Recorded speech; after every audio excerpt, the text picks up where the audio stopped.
kada ka yi shiru, ka yi magana, ka gaya wa wasu, Ubangiji Allah kuma zai maka albarka a cikin wannan. Na uku, sujada ta gaskiya tana fitowa ne cikin shaida na ɗanna Isa almasihu. Wai ba, anya mutumin da bai da Isa almasihu, bai karbi Isa almasihu ya zama Ubangiji da mai cetonsa ba, yana yin sujada mai ma'ana? Ta yaya za ka yi sujada ga wanda baka sani ba? Dole ne sai kana da ɗanɗanawa, amma sa'ad da kana sujada ga wanda baka sani ba tamkar I just don't know.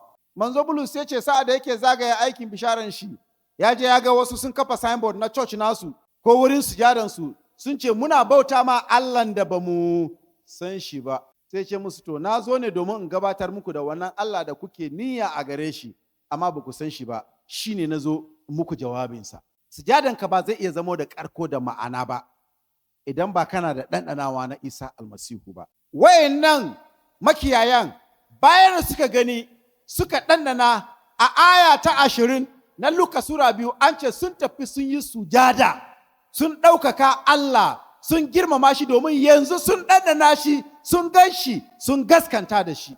Kana da haƙi ka kai ga wannan cikakken sani domin ka yi sujada mai ma'ana.